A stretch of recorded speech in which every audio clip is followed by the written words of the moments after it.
The richest man in my city turned down every woman who tried to marry him until I walked into his office soaking wet and said, "You need a wife. I need a home." I wasn't in love. I was a broke widow with 2 kids and 30 days left before we got kicked out of a shelter. We shook hands in a courthouse with no kiss, no romance, and somehow that cold little contract turned into the man my kids now call Dad. Yeah, that happened. My name is Tessa, and I want you to really picture this because this did not start pretty. It was one of those Chicago nights where the rain feels personal, like the sky is mad at you. Specifically, it was slamming against the glass tower of Hale Dynamics, while I stood outside in this cheap purple coat that was soaked through my hair, ruined my shoes, squeaking in puddles, and my kids were across town at a shelter on metal bunk beds with thin blankets. 30 days left before we timed out, and the eviction on our old apartment became final. I was standing there staring into the lobby like it was another planet, marble floors, gold accents, people drifting past in dry, expensive clothes. And I remember thinking, there is more money in that chandelier than I have seen in my entire life. You know what I mean, that kind of moment where you feel so small you could disappear. That is when she walked through this woman in a white designer dress, heels hitting the floor like gunshots. Makeup perfect even in that ugly lobby light, and I could hear her even through the glass. "Tell Mr. Hale he's making a huge mistake," she snapped at security. "I am the perfect match for him. My family's network alone is worth billions." The guard just said, "Have a good night, Ms. Clark," like he had done this 100 times. She rolled her eyes. "He needs a wife. His grandmother's will requires it. I offer him exactly what he needs, and he still says no." Then she stormed out, almost ran into me without even seeing me, and slipped into the back of a black car. I stood there with rain running down my face and that one word echoing in my head, wife. "He needs a wife," I whispered, and something in me that had been dead tired suddenly sat up. He needed a wife to keep his empire. I needed a home to keep my kids safe. I wasn't thinking about fairy tales. I was thinking about survival math. The security guard finally noticed the drowned rat pressed to his window.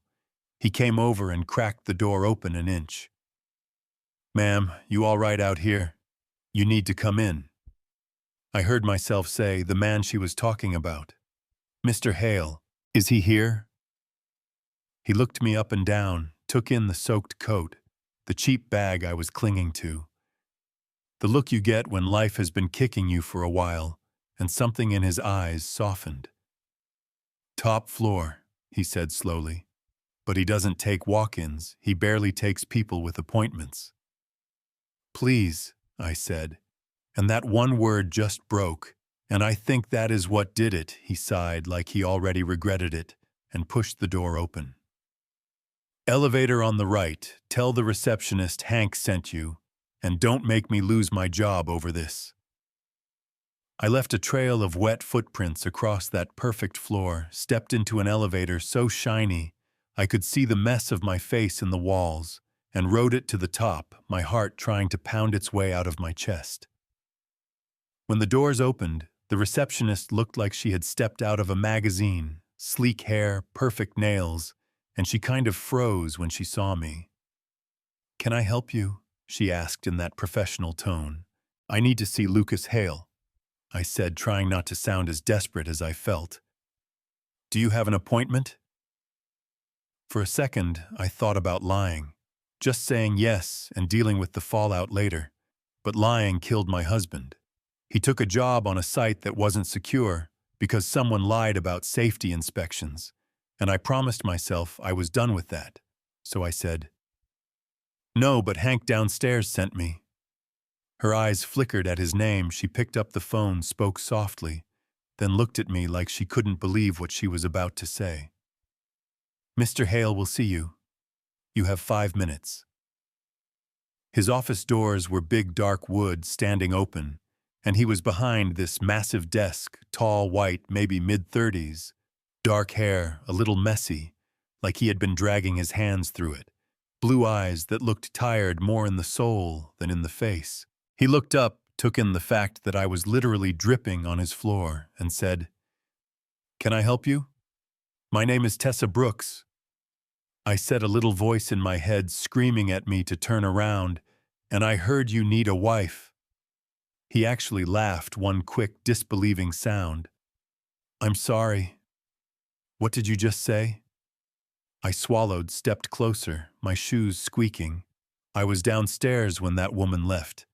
She said your grandmother's will says you have to be married to inherit the company. I know you don't know me, and this is insane, but I need a home for my kids."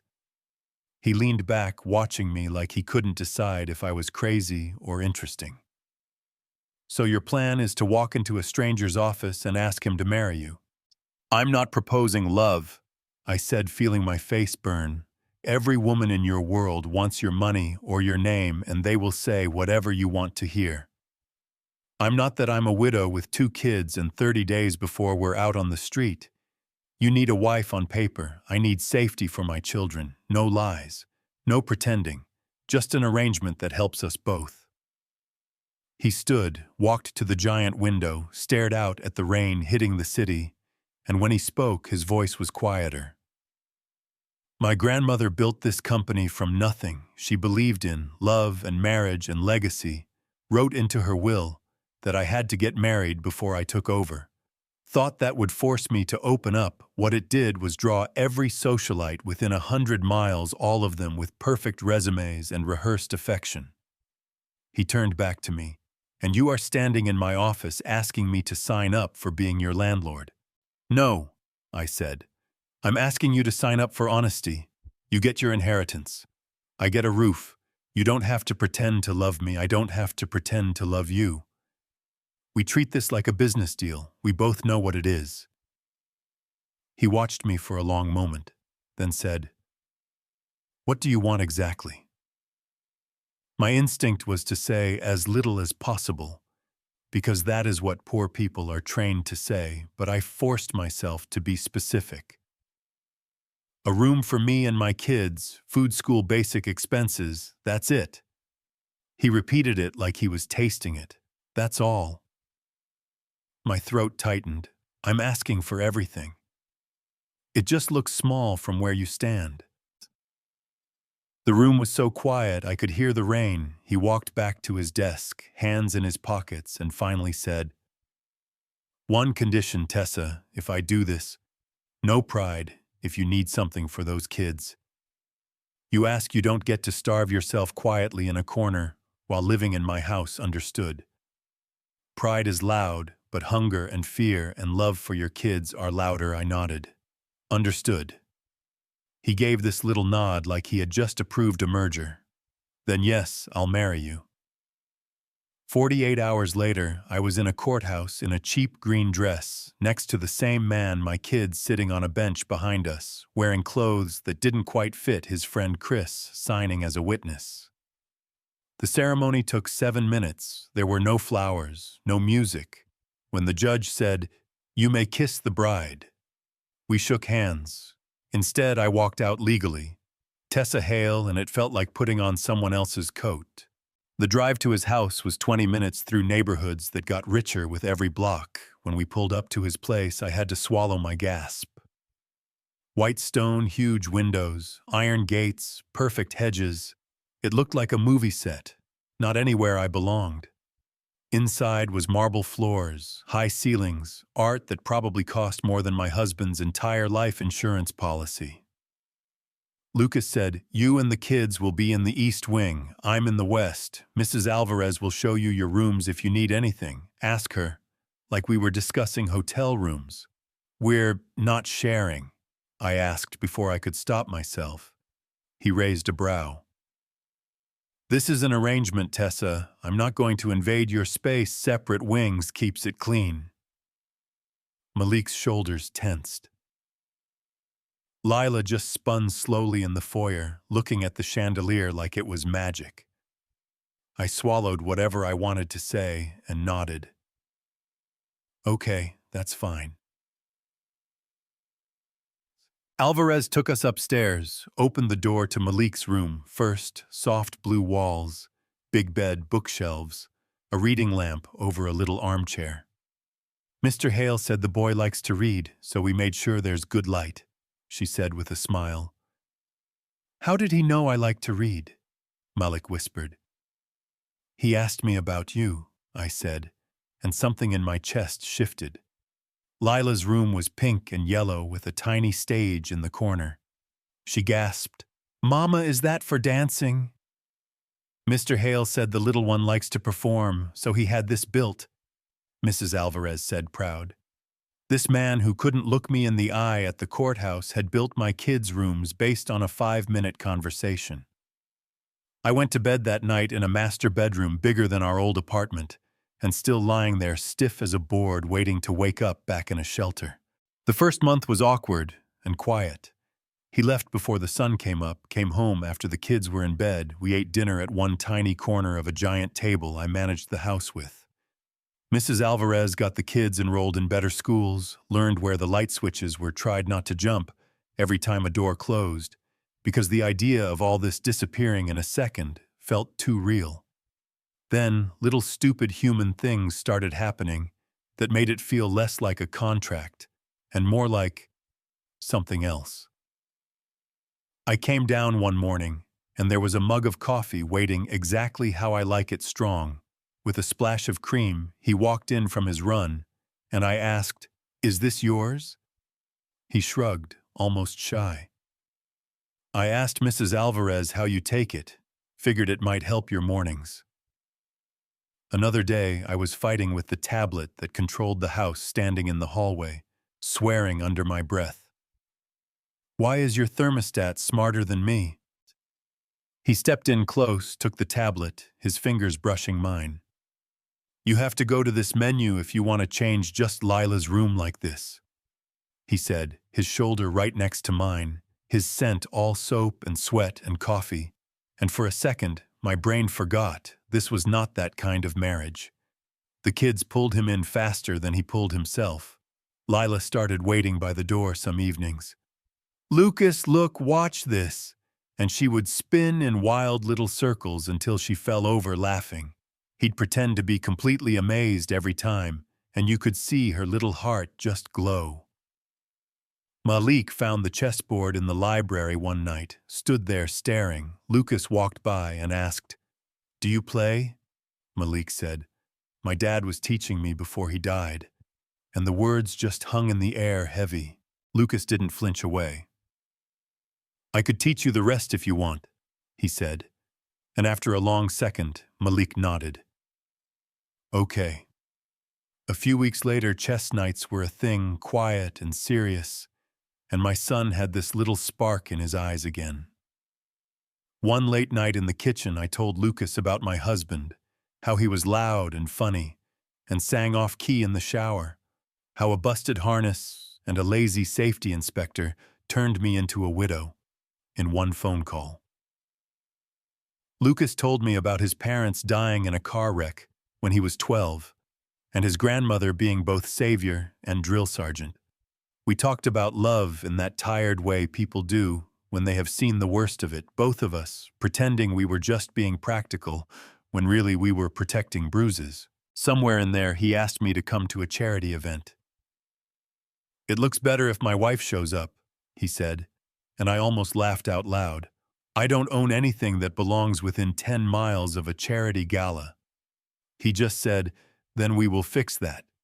And next thing I knew, I was in a fancy boutique under harsh lights trying on dresses, while a billionaire sat there pretending not to stare when I walked out, in this deep green gown that actually fit right. He just went quiet and said, that one. And for a second, the way he looked at me had nothing to do with contracts. At the gala, people whispered. Some women looked me over like I was a knockoff handbag. One guy, Victor, a rival of his, came over, all fake nice, and basically implied I was a sob story he had tied himself to, and Lucas just snapped in that calm, rich man way. If you ever suggest my wife is beneath me because she was poor, You will find yourself outside every room I am in. Then took my hand like he meant it, and I'm telling you, nobody had stood up for me like that since my husband died. On the dance floor, he pulled me close, said, "I'm proud to have you here with me." And for a song or two, it felt like what a marriage is supposed to feel like until the music stopped and the spell broke, and we went home with all that tension sitting between us. In the foyer, he finally said it quietly, but clear. "This stopped being just an arrangement for me a while ago. I'm falling in love with you." And there it was, laid out like a contract I hadn't signed. I froze because my heart had been creeping in that direction too, and that terrified me, he added. "You don't have to say it back. I just needed you to know," and walked away, leaving me standing there with love and fear wrestling in my chest. The twist came a few days later, and it had a name, Sabrina. She showed up at the house like she still lived there. Glided into my living room while my kids were coloring. Introduced herself with that tight little smile, told me she and Lucas had history. That she understood I was doing what I had to do to survive, that she respected it. Then proceeded to suggest I was out of my depth, that Lucas needed someone from his world, that eventually he would realize he had tied himself to a woman who could not keep up. And the kind thing for me as a mother would be to step back before my kids got attached to something that could not last. I smiled till she left, then I went upstairs and saw the little box in my closet that I had never unpacked and thought, maybe she's right. Fear is loud when someone hands it a microphone. That night, I asked him straight out, "If your grandmother's will didn't exist, would you have ever noticed me?" He hesitated, not because he wanted to hurt me, but because he is not the kind of man who lies easily, and that hesitation felt like a knife. I accused him of choosing me because I was convenient and grateful, not because I was equal. He said that wasn't fair, reminded me. He had told me he loved me, and I basically told him I didn't know how to trust that. Then I pulled away, slept with a little more space between us, started folding clothes into that box again when he wasn't looking. That's where I was emotionally when our daughter Lila spiked a fever so high I could feel the heat before I even touched her forehead. The thermometer blinked 103.5.